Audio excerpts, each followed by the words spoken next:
할렐루야. 아멘 할 때도 야무지게 하세요. 할렐루야. 오늘 저는 여러분과 함께 물된 동산의 삶이라는 제목으로 여러분과 은혜를 나누고자 합니다. 이런 이야기가 있습니다. 개척했어요. 어떤 목사님이. 교인들이 막 많아지기 시작한 거예요. 그래서 교회를 건축하게 되었어요. 근데 목사님이 직접 혼자 관리하고 감독하며 건축하고 이런 일을 하게 됐어요. 비용이 많이 드니까. 그러니까 몸은 녹초가 되고 피곤한 거예요. 일주일 동안 건축 현장에 열심히 있어요. 그 주일날 아침에 너무 피곤한 거예요. 피곤해가지고 몸이 천근만근 몸이 무거워졌어요. 자, 예배가 은혜롭게 시작되었습니다. 대표 기도자가 오늘처럼 딱 기도를 했는데 목사님이 그만 강대상 뒤에서 너무 피곤해서 푹 잠이 들었어요. 기도가 끝났어요. 근데도 목사님 계속 일어나질 않으시는 거예요. 참다 못한 한 성도가 강대상에 올라가서 목사님을 깨우셨어요. 목사님. 그 목사님이 번쩍 깨가지고 탁 강단에 서자마자 축도를 하기 시작했어요. 이제는 우리 주 예수 그리스도의 은혜와 성령님의 인도하심과 하나님의 지극하심의 사랑이 충만할지어다. 그랬더니 성도들이 평소와 달리 아멘, 아멘, 아멘 큰 소리로 3번이나 아멘을 하고 기쁘게 나갔다는 거예요. 네, 안 우시는 분 왜 무슨 얘기인가? 우리 신앙인들은 평생 설교를 들으며 삽니다. 그런데 설교는 짧을수록 좋다고 생각하는 성도님들이 많이 있습니다. 그러면 시골교회에서 어떤 나이 많이 드신 목사님이 설교를 길게 했어요. 그러니까 교인들이 길다 하고 말을 했을까요? 말을 못 해준 거예요. 에어컨도 없는 그 시골교회에서 목사님이 땀을 뻘뻘 흘리며 설교를 했습니다. 그러니까 예배를 마치고 나오는데 한 할머니 권사님이 목사님 딱 손을 잡으면서 아이고 목사님 오늘 더운 날 설교하기 힘드시죠? 목사님이 아이고 그래도 제 걱정해 주시는 분은 우리 권사님밖에 없네요. 오늘 정말 덥네요. 그러니까 이 권사님 그러니까 이런 날은 좀 설교 좀 짧게 하이소. 우리도 참 힘듭니다. 이렇게 얘기했대. 아마 모두가 설교는 은혜롭고 유익하고 재미있고 특별히 무엇보다 짧게 해주기를 바랄 것입니다. 주부들이 밥 하잖아요. 근데 늘 맛있게 잘하지는 못하잖아요. 어느 날 30년 같이 산 어느 사모님이 목사님 사모님이 실수로 밥을 질게 했어요. 미안한 마음이 들어서 목사님에게 밥을 딱 퍼서 갖다 드렸습니다. 목사님이 밥을 딱 밥상을 받고 밥을 탁 먹는 너무 질어. 사모님에게 밥 투정을 했답니다. 그러니까 사모님이 목사님을 보더니 여보 나도 당신 설교 그냥 듣고 있어. 아무 소리 말고 밥 잘 드세요. 이렇게 얘기했대요. 사랑하는 성도님들, 목사는 성도님들에게 참 영양가 있는 영적 양식을 잘 준비해서 그리스도를 닮은 하나님이 기뻐하시는 풍성한 삶을 이 성도들이 살게 하기 위해서 늘 설교를 합니다. 저는 오늘 특별히 오늘 설날이잖아요. 그래서 오늘 명절을 맞이하는 귀한 여러분들에게 특별한 축복의 영적 밥을 차려서 드리도록 하겠습니다. 오늘 물된 동산 같은 인생이 되었으면 하는 소원을 가지고 말씀을 전하려고 합니다. 우리는 하나님의 자녀입니다. 맞습니까? 그러면 영적 전쟁터의 시작이 된 거예요. 이제부터는. 그러므로 영적 전쟁에서 승리를 해야 될까요? 안 해야 될까요? 당연히 해야 됩니다. 그렇게 승리를 하게 되면 우리의 삶은 자동적으로 물된 동산 같은 인생이 되는 것이죠. 저나 여러분이나 예수 그리스도를 구주로 영접하고 하나님의 자녀로 이 땅에 평생 살아가라고 주님이 그 거룩의 성화의 과정을 인도하셨습니다. 그러면 영적 전투에서 반드시 승리해서 사막 같은 인생, 메마른 인생이 아니라 물된 동산 같은 인생 살아야 됩니다. 우리 11절 보면 시작. 여호와가 너를 항상 인도하여 메마른 곳에서도 내 영혼을 만족하게 하며 내 뼈를 견고하게 하리니 너는 물된 동산 같겠고 물이 끊어지지 아니하는 샘 같을 것이라. 제가 여기 땡땡을 쳐놨어요. 다시 보여주세요. 땡땡을 쳐놨는데 거기에 너라는 이름을 여러분 이름으로 바꿔서 한 번 더 천천히 저랑 한번 읽어보겠습니다. 제 이름을 대면 안 됩니다. 여러분 이름을 대야 돼요. 시작. 여호와가 명정훈을 항상 인도하여 메마른 곳에서도 명정훈 영혼을 만족하게 하며 명정훈 뼈를 견고하게 하리니 명정훈은 물된 동상 같겠고 물이 끊어지지 아니하는 샘 같을 것이라. 할렐루야. 여러분 선포한 대로 이루어지길 바랍니다. 그 다음에 여러분 자녀들 있죠? 자녀들 이름을 넣는 거예요. 목사님 저는 자녀가 3명입니다. 3명 이름을 한꺼번에 넣으세요. 아셨죠? 어떻게 넣냐고요? 제 아들 지성이 지수인데 여호와가 지성이 지수를 항상 인도하여 메마른 곳에서도 지성이 지수의 영혼을 만족하게 하며 지성이 지수 네 뼈를 견고하게 하리니 지성이 지수는 물된 동상 같겠고 물이 끊어지지 아니하는 샘 같을 것이라. 이렇게 하는 거예요. 아셨죠? 제가 다시 보여드릴게요. 네. 네. 네. 저기 너에다가 자기 자녀의 이름을 넣습니다. 시작. 여호와가 지성이 지수를 항상 인도하여 메마른 곳에서도 지성이 영혼을 만족하게 하며 지성이 지수 뼈를 견고하게 하리니 지성이 지수는 물된 동상 같겠고 물이 끊어지지 아니하는 샘 같을 것이라. 할렐루야. 물된 동산이라는 것은 언제나 물이 풍부한 동산을 가리킵니다. 이곳에서 자라는 식물은 어떨까요? 물이 항상 있으니까 늘 푸르름을 잊지 않습니다. 시절을 쫓아 과실을 맺습니다. 시작. 그는 시냇가에 심은 나무가 철을 따라 열매를 맺으며 그 잎사귀가 마르지 아니함 같으니 그가 하는 모든 일이 다 형통하리로다. 아멘. 물된 동산은 인간이 이 땅에서 누릴 수 있는 최상의 축복을 지속적으로 받아 누리는 삶의 모습을 그림 언어로 표현한 겁니다. 그리고 그 이어서 뭐라고 얘기합니까? 물이 끊어지지 아니하는 샘 같을 것이다. 여러분 샘이 있는데 그 샘이 막히지 않는다는 거. 계속 물이 나온다는 거. 자, 물된 동산의 물은 외부적으로 들어오는 물입니다. 그래서 풍요로운 거예요. 그러나 물이 끊어지지 않는 샘은 내부에서 솟아나는 물입니다. 그래서 풍요와 축복을 누리는 삶입니다. 우리는 물 없는 동산, 메마른 땅에서 잎사귀가 마르고 잎사귀가 나중에 불타고 그렇게 떨어져 버리는 인생이 되지 말아야 됩니다. 시작. 그는 시냇가에 심은 나무가 철을 따라 열매를 맺으며 그 잎사귀가 마르지 아니함 같으니 그가 하는 모든 일이 다 형통하리로다. 네, 이거 아까 읽은 건데 시작. 너희는 잎사귀 마른 상수리 나무 같을 것이요 물 없는 동산 같으리니 강한 자는 삼오라기 같고 그의 행위는 불티 같아서 함께 탈 것이나 끌 사람이 없으리라. 한번 따라하겠습니다. 물된 동산 같은 인생이 되게 하소서. 물이 끊어지지 않는 샘 같은 인생이 되게 하소서. 그런 물된 동산 같은 삶은 어떤 삶인가? 먼저 하나님의 관계에 있어서 그 하나님이 나를 인도하시는 삶을 살아가는 사람에게 물된 동산의 삶이 주어지는 거예요. 11절 상반절 시작. 여호와가 너를 항상 인도하여. 여호와 하나님이 여러분을 항상 인도하는 거예요. 물은 스스로 존재할 수 없습니다. 하나님이 물을 내려 주어야 동산은 물된 동산 같게 되는 것이고 하나님이 물을 공급해 주어야 샘도 끊이지 않는 샘물이 되는 것입니다. 우리 인생도 마찬가지입니다. 풍성한 샘의 근원은 하나님이십니다. 돈이 아니에요. 권력도 쾌락도 아닙니다. 돈과 쾌락과 권력 이런 인도를 받으면 물된 동산 같은 삶을 살 수가 없습니다. 지금 TV 키면 계속 나오는 보도들이 뭐예요? 돈, 권력, 쾌락의 뿌리를 내리고 산 사람들의 비극적인 모습뿐이 없어요. 모든 좋은 것과 풍요로움과 부요함은 누구에게 있습니까? 하나님께 있습니다. 믿으십니까? 그래서 샘물 같은 하나님의 은혜를 받고 하나님의 인도를 받아야 풍성함을 잃지 않고 또 자기가 넉넉하게 자기 목을 축일 뿐만 아니라 나그네에게도 물을 줄 수 있는 거예요.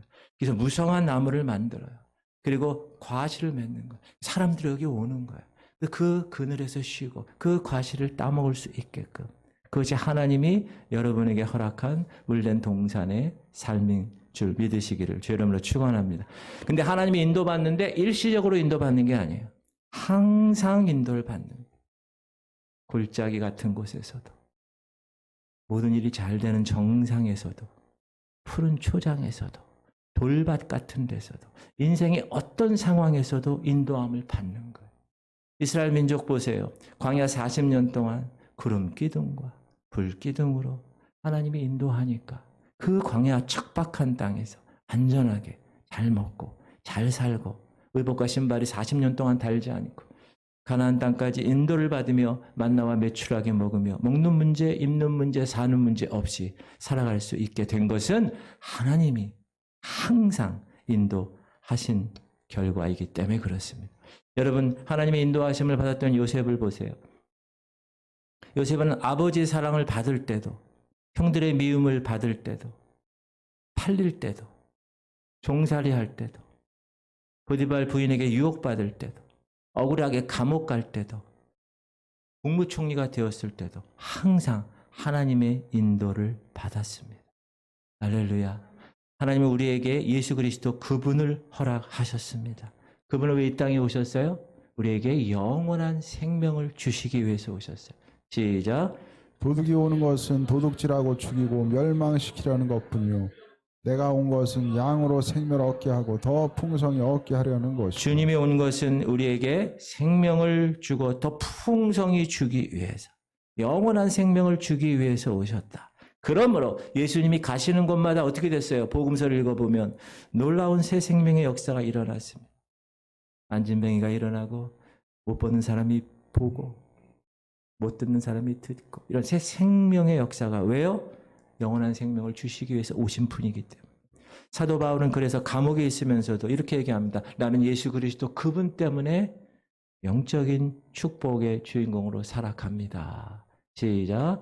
찬송하리로다 하나님 곧 우리 주 예수 그리스도의 아버지께서 그리스도 안에서 하늘에 속한 모든 신령한 복을 우리에게 주시되, 이 복은 이 땅의 복이 아니에요. 이 땅에 속한 복이 하늘에 속한 복입니다.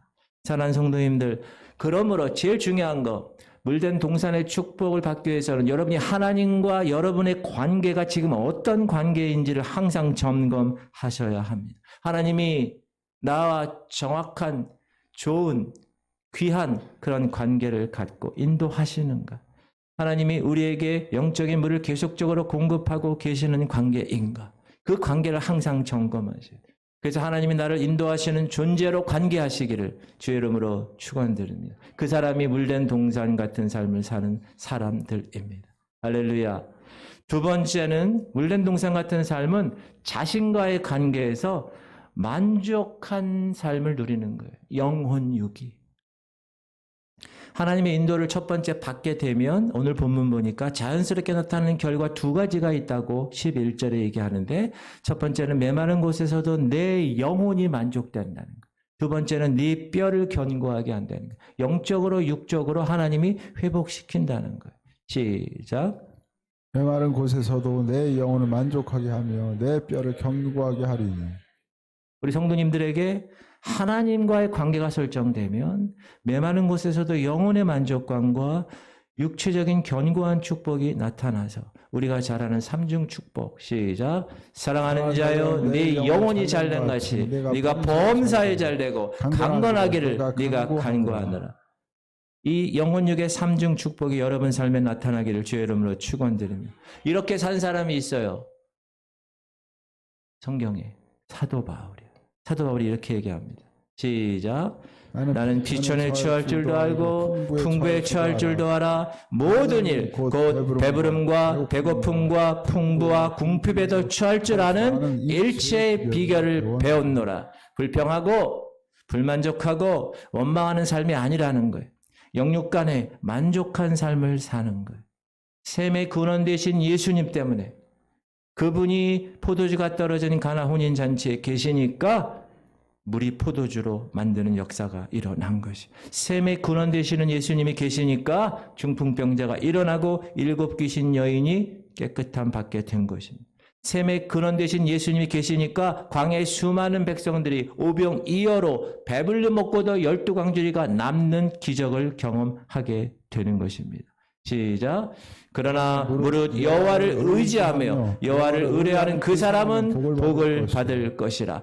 그는 물가에 심겨진 나무가 그 뿌리를 강변에 뻗치고 더위가 올지라도 두려워하지 아니하며 그 입이 청청하며 가무는 해에도 걱정이 없고 결실이 그치지 아니함 같으리라. 할렐루야. 셈의 근원 되신 예수님이 계시면 가무는 해에도 걱정이 없어요. 기근이 와도 두려워하지 않아요.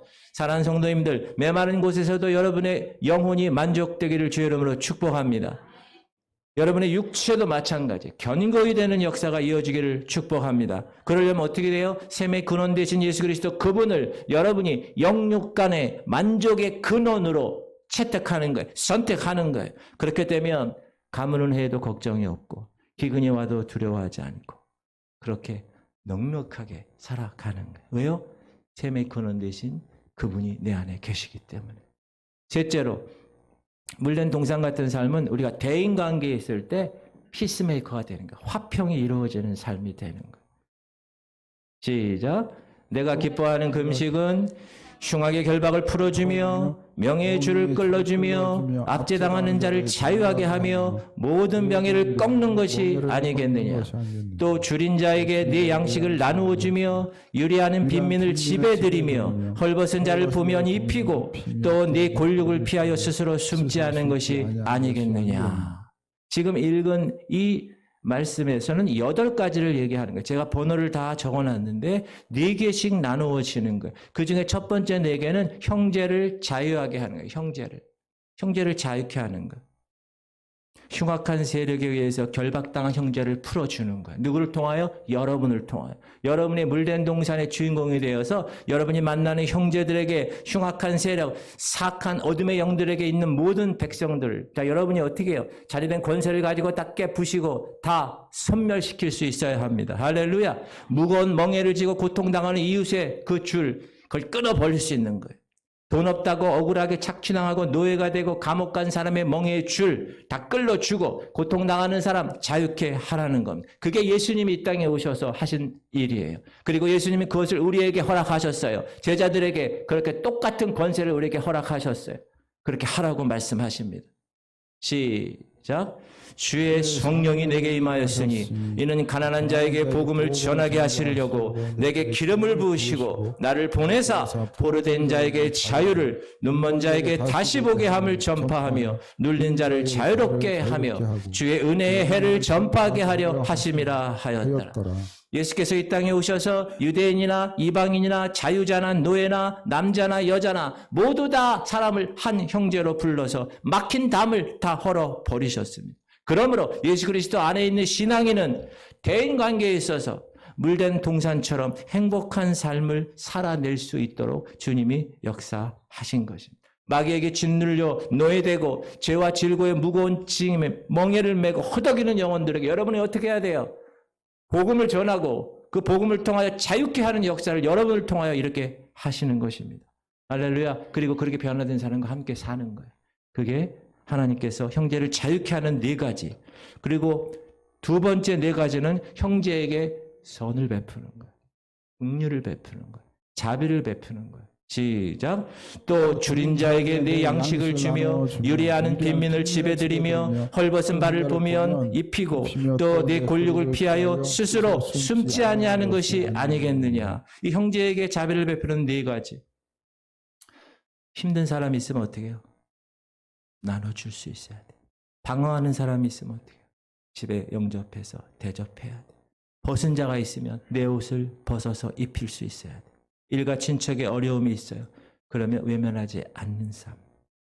이제 명절에 여러분 친지들을 만나고 친척들을 만날 터인데 그랬어요?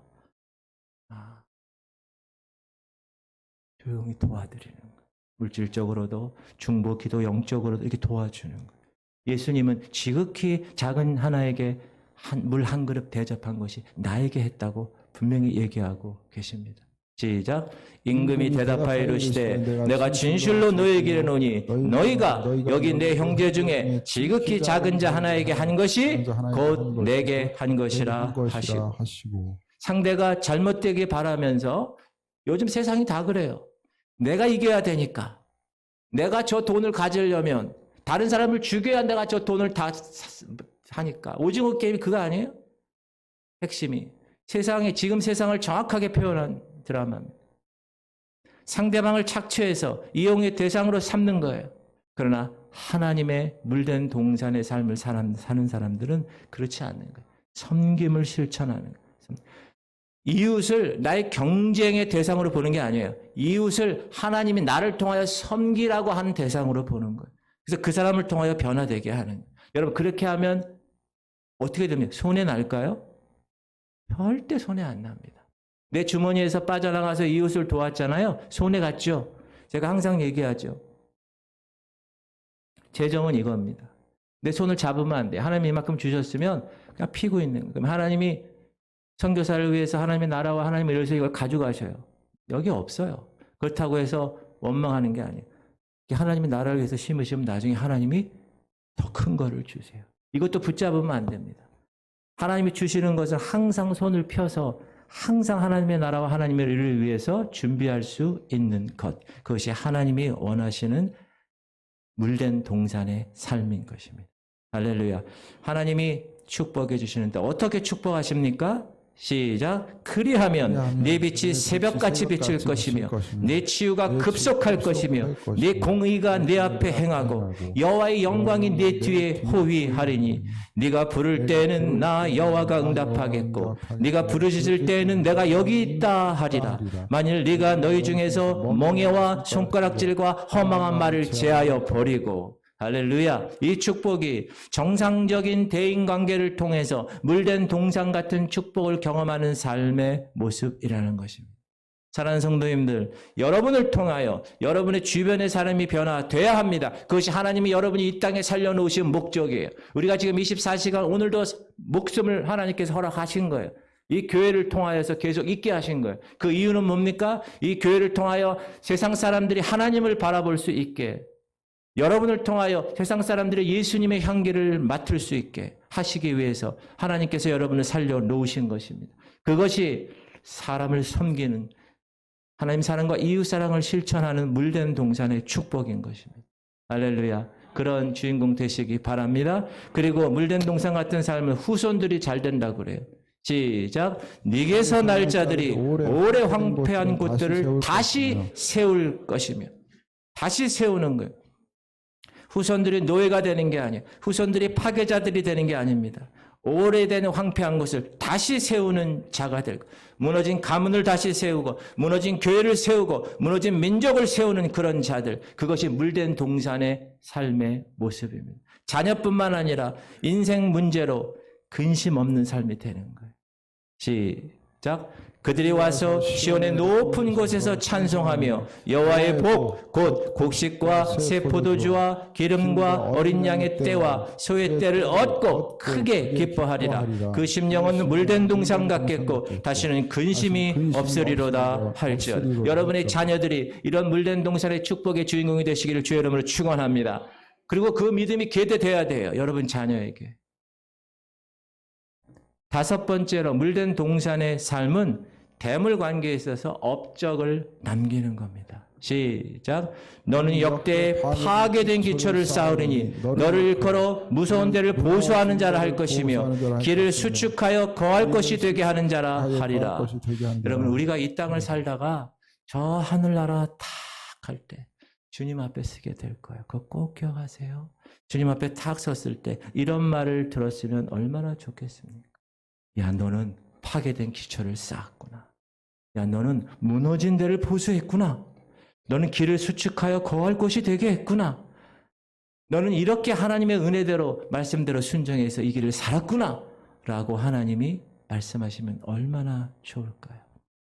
그런 물된 동산의 축복이 여러분에게 임하길 주의 이름으로 축원합니다. 자, 그럼 이런 물된 동산의 삶을 살기 위해서 하나님이 요구하는 게 있다는 거예요. 버릴 것 3가지, 취할 것 2가지. 시작. 만일 네가 너희 중에서 멍에와 손가락질과 허망한 말을 제하여 버리고 줄인 자에게 네 심령이 동하며 괴로워하는 자의 심정을 만족하게 하면, 여러분 항상 하나님은 만일 뭐 하면 조건절입니다. 버릴 거 뭐예요? 멍에, 손가락질, 허망한 말. 취할 것은 뭐예요? 줄인 자에게 심정이 동하는 것. 괴로워하는 자에게 심정을 만족하게 하는. 지금 여러 가지를 얘기했지만 실은 물된 동산 같은 하나님의 축복과 은혜를 누리기 위해서 인간이 해야 할 일은 한 가지입니다. 그것은 뭔가 순종입니다. 따라합시다. 순종만이 물된 동산의 축복의 열쇠입니다. 순종. 하나님께서 말씀에 순종하는 자들에게 이 모든 필요한 것을 풍족하게 채워주신다고 이야기합니다. 그런데 하나님의 백성인 유대인들은 순종하지 않았어요. 순종해도 이렇게 순종했어요. 시작. 그들이 날마다 나를 찾아 나의 길 알기를 즐거워하며 마치 공의를 행하여 그의 하나님의 규례를 저버리지 아니하는 나라 같아서 의로운 판단을 내게 구하며 하나님과 가까이 하기를 즐거워하는도다. 이 말씀을 보니까 이스라엘 사람들이 하나님 잘 믿는 것 같아요. 날마다 하나님 찾아요. 하나님 알기를 즐거워해요. 공의를 행하여 하나님의 규례를 잘 지키고 의로운 판단을 구하고 하나님 가까이하는 것을 즐거워하는 것 같습니다. 그러나 그 다음 3절을 보면 시작. 우리가 금식하되 어찌하여 주께서 보지 아니하시며 우리가 마음을 괴롭게 하되 어찌하여 주께서 알아주지 아니하시나이까. 그런데 하나님이 알아주지 않는 거예요. 내가 열심히 금식하고 열심히 신앙생활하고 열심히 내가 하나님 앞에 나오는 것 같은데 하나님이 알아주지 않아요. 왜 그런다고 말씀하십니까? 시작. 보라 너희가 금식하는 날에 오락을 구하며 온갖 일을 시키는도다. 금식은 해요. 근데 금식하면서 오락해요. 온갖 일을 시킵니다. 이 구체적인 그럼 그 일이 뭡니까? 그게 4절이에요. 시작. 보라 너희가 금식하면서 논쟁하며 다투며 악한 주먹으로 치는도다. 너희가 오늘 금식하는 것은 너희의 목소리를 상달하라는 것이 아니니라. 금식하면서 논쟁합니다. 금식하면서 다툽니다. 폭력을 행합니다. 그리고 5절 보니까 시작. 이것이 어찌 내가 기뻐하는 금식이 되겠으며 이것이 어찌 사람이 자기의 마음을 괴롭게 하는 말이 되겠느냐. 그의 머리를 갈대같이 숙이고 굵은 배와 재를 파는 것이 어찌 금식이라 하겠으며 여호와께 연락할 날이 하겠느냐. 목사님, 제가 읽을게요. 오늘은. 자, 이 말의 뜻은 뭐냐. 이스라엘 백성들이 실제적인 말씀에 대한 순종이 없는 것을 얘기하는 거예요. 회칠한 무덤 같다는 거예요. 외식이 있다는 거예요. 순종하는 흉내만 낸다는 거예요. 형식적인 믿음. 교회 와도 형식적으로, 기도할 때도 형식적으로, 헌금할 때도 형식적으로, 진정한 순종이 없다는 거예요. 형식적인 순종을 한다는 거예요. 여러분, 그런 사람은 알곡이 되지 못합니다. 쭉정이가 되는 거예요. 하나님의 키질에서 나중에 알곡은 들어오지만 쭉정이는 다 날아갑니다. 키질 해보셨어요? 쭉정이 다 내려가면 어떻게 해요? 다 걷어서 불에 태워 버립니다. 길가밭이나 돌밭이나 가시밭에 뿌려진 씨앗이 되는 거예요. 그것은 열매가 없는 거예요. 하나님이 원래 이 씨를 심으신 것은 열매를 맺혀서 여러분을 이 땅에서 왜 살게 하신 거예요? 열매를 맺추기 위해서 살게 하셨는데 열매를 맺지 못하는 거예요. 옥토밭에 떨어지는 것. 그것이 진정으로 순종하는 것. 그래야 30배, 60배, 100배 열매를 맺는 옥토가 되는 것입니다. 예수를 믿으면 형식적으로 멍에를 풀어주는 것이 아닙니다. 진짜 멍에를 풀어줘야 되는 거예요. 가난한 이웃이 종이 되어 무거운 멍에를 쥐고 고통당하는 멍에를 보면 풀어줘야 됩니다. 6절을 강조하는 거예요. 시작. 내가 기뻐하는 금식은 흉악의 결박을 풀어주며 멍에의 줄을 끌어주며 압제당하는 자를 자유하게 하며 모든 멍에를 꺾는 것이 아니하겠느냐. 손가락질 하지 말아라. 비방 경멸하지 말아라. 허망한 말 제하여 버려. 다른 사람 해하거나 모함하기 위해서 공허한 말 사악한 말 하지 마라. 요즘 우리가 새벽에 잠언서 말씀, 제가 그 잠언서를 준비하면서 제가 저에게 하는 말씀, 하나님이 이렇게 얘기하시는 거예요. 말 조심해야 되는 거예요. 입조심하는 거야. 공허한 말, 사악한 말, 허망한 말 하지 말아야 돼. 서로 아끼고 사랑해야 할 형제를 위해서 상처 주고 비방하고 그런 일, 차별하는 것 하지 말아야 돼. 경제적으로 고통당하고 괴로워하고 줄인 자들, 상대방 처지에서 이해하고 상대방의 아픔과 어려움을 같이 느껴라. 그렇게 얘기하라. 느끼는 것으로 끝나지 말고 해결해 줘라. 그렇게 얘기하라. 이게 다 무엇입니까? 하나님의 말씀에 순종하라는 것. 오늘 이 시대도 인생을 물된 동산처럼 살지 못하게 하는 원인이 있습니다. 그것은 불순종입니다. 권위를 인정하지 않아요. 요즘요, 제가 어렸을 때랑 달라요. 권위가 상실됐어요. 하나님의 권위 다 땅에 떨어졌어요. 부모의 권위 다 땅에 떨어졌어요. 마치 권위를 인정하지 않고 파괴하는 것이 무슨 개화된 사람, 똑똑한 사람, 지식적인 인권이라는 미명하에, 여러분 제가 학교를 한번 갔어요. 고등학교. 3분의 2가 자요. 자. 선생님이 아무 얘기 못해요. 왜? 인권이라는 것. 학생 조례 그것 때문에. 인권이라는 미명하에 하나님 말씀의 재갈을 물리려고 하는 시대입니다. 부모들도 어릴 때부터 아이들의 창의력 길러준다고, 기 살려준다고 순종 강요하지 않습니다.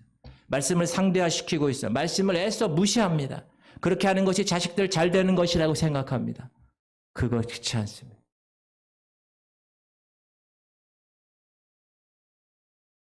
자녀의 미래를 살아라는 책이 있는데 거기서 이렇게 얘기하는 거예요. 아이를 양육하는 데 있어서 부모에게 절대적으로 순종하는 법을 가르치는 일이 가장 우선돼야 할 과제다. 감리교 창시자 요한 웨슬리 어머니 수잔나, 여러분 잘 아시죠? 19명 자녀를 가졌어요. 가난했어요. 그런 아이들을 훌륭하게 양육했어요. 그 어머님의 순종 교육은 2살 전에 순종을 가리키는 것을 교육 목표로 삼았대요. 순종 교육이 왜? 모든 교육의 기본이니까. 인성교육의 근간이기 때문에.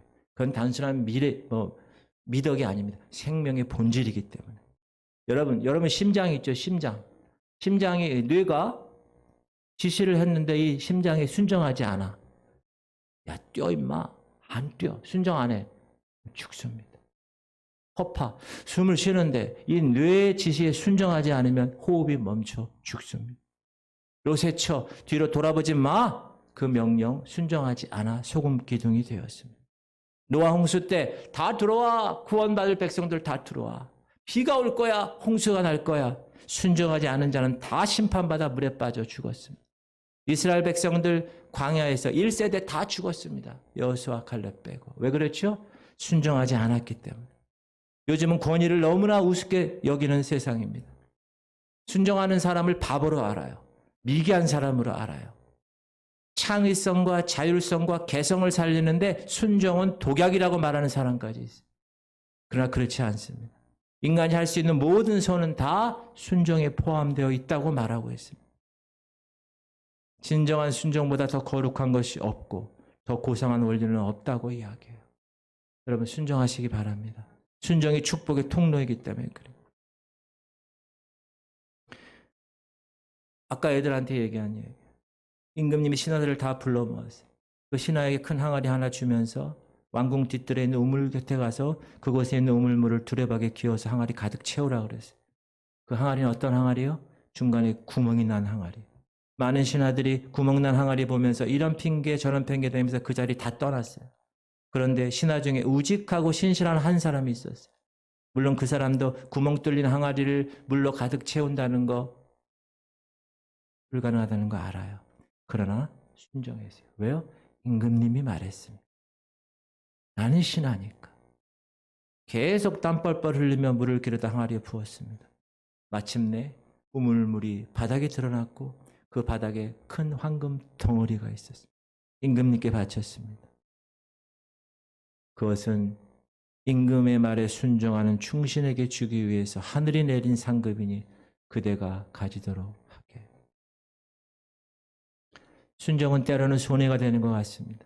순종은 때로는 우둔하게 보여요. 비합리적으로 보여요. 여러분 지금 날씨가 너무 좋아. 그런데 비가 온다고 방주를 만들래. 그것도 거대한 방주. 하나님 말씀에 순종한 노아를 보십시오. 하루 이틀이 아니고 홍수를 모르는 노아. 그때는 홍수가 비가 없었으니까 120년 동안 그래도 방주를 짓는 것, 사람들의 눈에 봤을 때 미친 짓이었습니다. 그래도 순종했어요. 그래서 구원받았어요. 아들을 제물로 바치라 하나님 요구하셨어요. 아브라함, 이 성에 맞지 않아.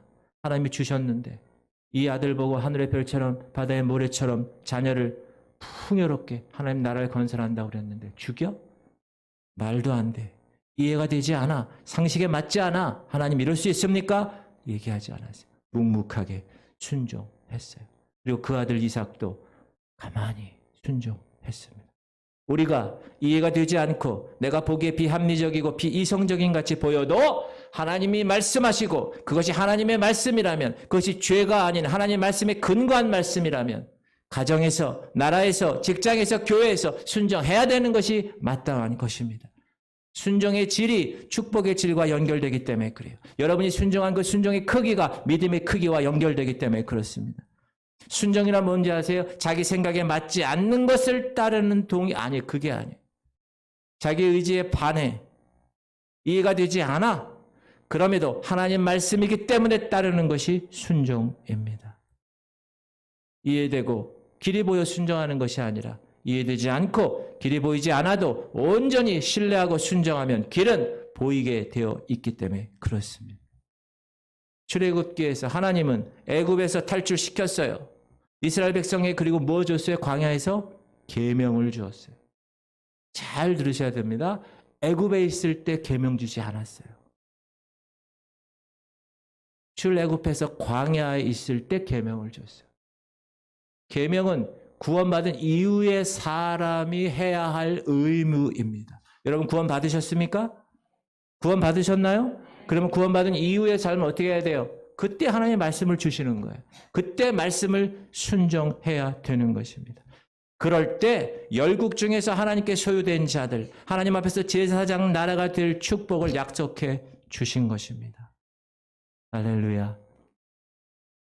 시작.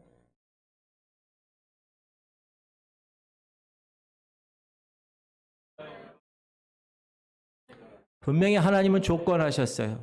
조건으로 얘기하신 거예요. 그걸 순종하면 아름다운 땅의 소산을 먹을 것이야. 그런 너희들이 거절하고 배반하면 칼에 삼켜지리라. 여러분은 애굽에서 출애굽한 백성들입니다. 맞습니까? 우린 죄와 사망의 법에서 생명의 성령의 자리로 탈출한 사람들입니다. 그런 후에 하나님 우리에게 하나님의 말씀, 계명과 율법과 법도를 주셨습니다. 이제부터는 출애굽했으니 구원받았으니 이제 하나님 자녀답게 살기 위해서는 이 말씀대로 순종하며 살아야 된다라고 얘기하신 거예요. 최초의 인간 아담 하와가 에덴에서 축복을 누리지 못한 이유가 뭡니까? 말씀에 불순종해서 그런. 이스라엘의 최초의 왕 사울이 왜 하나님 마음에 들지 못했습니까? 내가 그를 버렸노라. 왜 그러셨을까요? 불순종 때문에 그래요. 오늘날도 마찬가지입니다. 우리의 실패가 뭡니까? 순종의 실패입니다. 불순종하는 사울 왕에게 하나님 이렇게 얘기하시죠. 시작. 사무엘이 이르되 여호와께서 번제와 다른 제사를 그의 목소리를 청종하는 것을 좋아하실 것 같이 좋아하시겠나이까? 순종이 제사보다 낫고 듣는 것이 숫 양의 기름보다 나으니. 순종을 강조하셨어요. 하나님은 순종을 강조하십니다. 신명기 28장은 축복의 저주의 말씀입니다. 근데 거기에 뭐라고 그럽니까? 하면 조건이 나와요. 시작. 네가 네 하나님 여호와의 말씀을 삼가 듣고 내가 오늘 네게 명령하는 그의 모든 명령을 지켜 행하면 네 하나님 여호와께서 너를 세계 모든 민족 위에 뛰어나게 하실 것이라. 네 하나님 여호와의 말씀을 청종하면 이 모든 일이 네게 임하며 네게 이르리니 성읍에서도 복을 받고 들에서도 복을 받을 것이며 내 몸의 자녀와 내 토지의 소산과 내 짐승의 새끼와 소와 양의 새끼가 복을 받을 것이며 내 광주리와 떡반죽 그릇이 복을 받을 것이며 네가 들어와도 복 받고 나가도 복을 받을 것이니라. 할렐루야. 순종하면 오늘 우리가 읽은 이사야에서 주신 이 물된 동산의 복을 다 주실 것이다. 지금 읽은 신명기의 그 축복의 말씀의 그 결과의 그 아름다운 열매를 다 주실 것이다. 이렇게 말씀하고 있는 것입니다. 율법서만 그런 게 아니에요. 시가서인 시편에서도 복 있는 사람은 무엇이라고 말합니까? 어떤 사람이라고 얘기하죠? 복 있는 사람은 악인들의 꾀를 따르지 아니하며 죄인들의 길에 서지 아니하며 오만한 자의 자들에 앉지 아니하고 오직 여호와의 율법을 즐거워하며 그의 율법을 주야로 묵상한도다. 그는 시냇가에 심은 나무가 철을 따라 열매를 맺으며 그 잎사귀가 마르지 아니한 같으니 그가 하는 모든 일이 다 형통하리로다. 할렐루야. 사랑하는 성도님들, 여기에 영적인 원리가 있습니다. 자, 구원은 우리가 은혜로 받습니다. 이건 하나님이 하나님의 영역에서 우리에게 주신 겁니다. 그러나 삶의 축복은 순종으로 받는 겁니다. 이 순종은 내가 해야 할 내 영역에서 내가 해야 되는 거예요. 최선을 다하여서. 구약에서만 그렇게 말씀하시지 않았어요. 신약에서도 하나님은 산상수훈을 통해서 순종하는 자 반석 위에 집을 지은 거예요. 창수가 나고 바람 불어도 그 집이 견고할 것이야. 할렐루야. 그러므로 말씀 순종, 그 능력을 여러분 경험하시기 바랍니다. 가장 고상한 삶, 가장 명예로운 삶, 사단과 싸움에서 이기게 하는 삶, 모든 필요함을 공급받는 삶, 위기와 고난이 닥쳐도 흔들림 없는 견고한 삶을 살게 되는 그 핵심은 뭐냐? 말씀 순종입니다. 사랑하는 성도님들, 세상에는 수많은 사람 숫자만큼 다양한 삶을 살고 있습니다. 부한 인생, 가난한 인생, 장수하는 인생, 일찍 죽는 인생, 건강한 인생, 병든 인생, 아름다운 인생, 추한 인생, 풍성한 인생, 초라한 인생, 행복한 인생, 불행한 인생, 깨끗한 인생, 더러운 인생, 베푸는 인생, 움켜쥐는 인생, 이런 다양한 인생이 있습니다. 자, 우리가 부하고 장수하고 건강하고 아름답고 풍성하고 행복하고 깨끗하고 베푸는 인생을 사는 비결이 뭐라고요? 말씀 순종에 있습니다. 순종하면 불행한 인생에서 행복한 인생이 되고, 순종하면 저주받은 인생에서 축복받는 인생이 되고, 순종하면 불통하는 인생에서 형통한 인생의 주인공이 되는 것. 따라합시다. 행복은 순종에 비례합니다. 순종하되 철저히 순종해야 합니다. 이것이 오늘 하나님께서 물된 동상 같은 형통한 인생의 비결로 우리에게 말씀하시는 말씀입니다. 시작. 그런즉 너희는 이 언약의 말씀을 지켜 행하라. 그리하면 너희가 하는 모든 일이 형통하리라. 이 율법책을 내 입에서 떠나지 말게 하여 주야로 그것을 묵상하여 그 안에 기록된 대로 다 지켜 행하라. 그리하면 네 길이 평탄하게 될 것이며 네가 형통하리라. 할렐루야. 우리는 하나님의 은혜로 예수 그리스도를 구주로 영접해서 하나님의 아들과 딸이 된 사람들입니다. 맞습니까? 그러므로 이 땅에서 하나님의 아들, 딸답게 물된 동상 같은 삶을 살아 누려야 합니다. 그것이 당연한 거예요. 무엇을 통해서요? 순종을 통해서. 물된 동상 같은 인생을 사는 여러분 되시기를 주 여러분으로 축원합니다. 할렐루야.